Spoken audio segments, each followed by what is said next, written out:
Welcome to Technology and Education. Today I'm Richard Smith. And I'm Caroline Crawford. And today we're talking about professors and their impact upon the students, not only within the courses, but also once the students graduate and move on into their professional realms. I would suggest that caring professors make a huge difference in the success of the learners. And why would someone be called a caring professor? For example, people consider you to be a caring professor, Richard. Yes, but I'm an online caring professor. Face-to-face or online, it's still an artistic and personal opinion, it's an artistic endeavor in order to display behaviors that are necessary and appropriate towards supporting the learners. So displaying aspects of being a caring professor, of being someone who wants to engage with the learners, who sees the quality and talents of the learners, is hugely important. And how does one do that when you have a class of 50 to 100 students? Well, no one said that the job was easy. On the other hand, you take the time and get to know your students. If you have a class of 50 students, how would you do that? You break them down into teams where you get to know each other, each of the different students in the teams. You carefully review their work. You give them real-world work where they have real-world experiences. They can network within the profession. They can learn more about the profession. They have real-world experiences for their resumes. But suppose it's not a profession. Suppose it's American history. Okay, so for American history, that's not my area of expertise. So for American history, what are projects that could occur? Since isn't American history one of your backgrounds? I actually did take an American history course in junior high school. Oh, of course. in high school, in college, and in graduate school. So yes. Well, looking at American history, every single day in the news history. we have American history being made. Looking at the current situation of whatever's going on, politically speaking, socially speaking, and engaging the students in the real world endeavors, how would that impact business? I don't know. How would a degree in American history impact someone's success within the business realm? I can imagine how it could. Political science. How it would impact business, but what I'm concerned of is the student. How would it impact the student's success in future business endeavors? If I have a class of 50 students or 100 students, or in some instances 200 or 300 students, how do I demonstrate that I am a caring professor so that they're looking at me and saying, oh, he's a caring professor, I will study even more?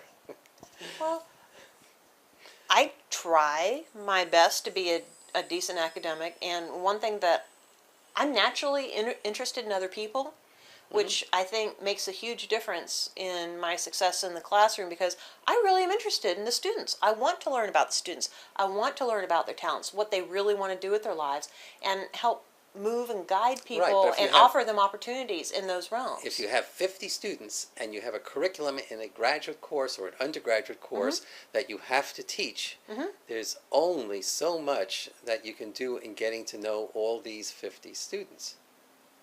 To a certain extent, but there's always before class time, there's always after class time. Reading the works of the students makes a huge difference. Well, if you have knowing who the students are, even if it's just by name, knowing who these students are is huge. It takes a lot of time and effort, but it's worth it. Well, it's worth it. Engaging the talents of the students is very important.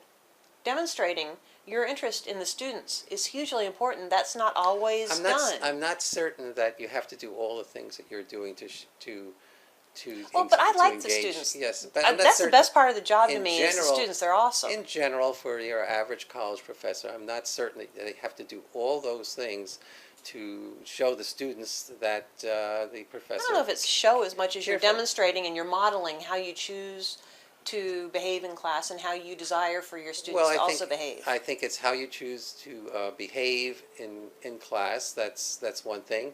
The enthusiasm you show for your subject matter, for the subject matter, for the students. The amount, your level of knowledge about your own subject matter that you're teaching is also... Strangely enough, that's interesting. Not everyone perhaps displays that. It's true. Your ability to express yourself and getting that knowledge and the concepts excitement and engagement. And showing excitement for your subject area. But also respect for the students' opinions. May not always be on target, but the ability to respect someone else's statements right. and then perhaps reflecting back a differentiation of knowledge and pattern and thought processes Well, this has to do with how. instead of, oh, you're wrong, you don't know what you're talking about. Right. What? Who Right. would act like that? But people do. This has to do with how you relate to people, and in face to face, on one to one, or in a classroom. Since many college professors have not really been taught how to teach, They're subject matter experts, but yeah, maybe haven't had the bring, instructional They bring with expertise. them their own personal quirks on how they relate with people and their Right. family and so on to the classroom. Which can be good. Without- it can be a negative Right. experience for Without students. even realizing what they're doing. And that's part of So- where the self-reflective teacher comes into play, recognizing what you're doing in the classroom and taking the feedback, taking the offered feedback and trying to engage with Well, it you have is to important. you have to get the feedback from someplace, and you're not really going to get the feedback from your students other than to get nasty comments on evaluations. So, but what you can do, I don't know. what you can do I'm is lucky you enough to can- have some decent right. students who Well, will tell me the truth. You're lucky. Which is wonderful. You're lucky. Yeah, Other I'm people very aren't lucky. aren't that lucky. So what you can do is you can invite a colleague into your class to watch you lecture and see Good how point. see how you relate to your students. Not and someone get- who's critical, but someone who's supportive and Well, it acknowledges that one you may way, have areas to I'll take a strengthen, just like everybody else. if if what you're saying is not somebody who's critical, would be not somebody who is a nasty SOB like apparently you're being in class, not you, but that teacher. Thank you. So you want to get somebody in to observe you who knows what he or she is doing and can express herself or And himself who is also supportive, someone whom you look in up a manner to. in a manner that will convince you to follow that information or the advice that you're getting.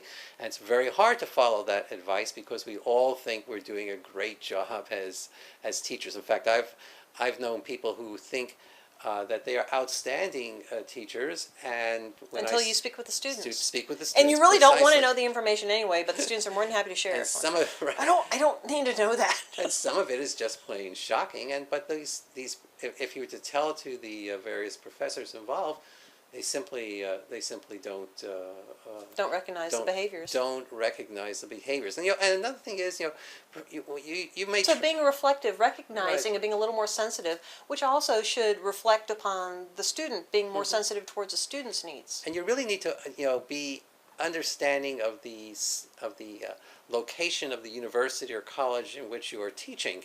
In other words, You mean your student body? the customs and traditions and the culture of the state, the town, the city, the area. In other words, I came from New York City. Yes, you did. I got a bachelor's degree from New York University, and eventually I found my way to the University of Texas at Austin for graduate school. You thought you were in heaven. I thought I was in heaven, but I had. Yay for Texas. I had it was a little bit of a culture shock for me. A little bit. And I always joke that when I went down there, I had to attend a special course for Yankees where they taught us things, how to say. People outside the U.S. may not know what a Yankee is. Yeah, well, in Northern, and they taught me how to say things and when to say things, such as words such as Please. phrase, please, yes sir, no sir, thank you, and the fact Holding the door open for a lady. the fact that you were actually supposed to let people complete their sentences before you began speaking as part of your conversation. So in effect, you don't cut people off while they are You mean like I do? talking. Yes. So because I became aware of that. I only do that with you, Richard, though, just to put that out there. I only do that with you because you're wonderful. Thank you for that. And he won't let me speak unless I do cut him off. But if I had taught my classes when I was a graduate student at UT, as I might have taught them at New York University, there would have been a major culture clash instead of just a minor culture clash, because in New York City we're facetious a lot, and we use sarcasm as a method of debate, and so on and so forth. That didn't go over too big in Texas. So you have to be aware. No, that wouldn't go over well at all in Texas. You have to be aware of where you are, and because you might think you're you are affecting You might think you're students being one way. adorably humorous, and it's just You're not. simply not. So you need to get that sort of critique. And if you can, relate to the culture of your students, and because the students in California are going to be different from the students in Ohio, students in Versus the Ohio, Midwest Texas, versus the yeah. North, Northeast. And so Absolutely. if you're coming from one area going to another area, the differences may be subtle, but they are important. But I think the key things that you're saying is that you have to demonstrate a certain amount of Je ne sais quoi. je ne sais quoi, mais oui, mais je sais quoi. And that's it. But you have to say that, you have to get across to your students that you're not You are caring. You are you're not here simply for them. dispensing the information and grading them on how well they understand the information, but you Framing it for them. You frame it for And them, and you have supporting. some respect for them. Absolutely. And you support them. And once you do this, the students will perform better, I think, and you will have a better time as an instructor, and not only at the university level, but also at the high school level. Of course, community college level is already college. All these principles. I've kind of been thinking that through about the sensitivity within the learning environment. Vulnerability is something I've been looking at recently within a learning environment, and being a safe place to share ideas, even though they may be a little quirky or outside the box. Still being able to share your ideas within a safe environment, even though they may be totally wrong. That's okay. Let's talk about it.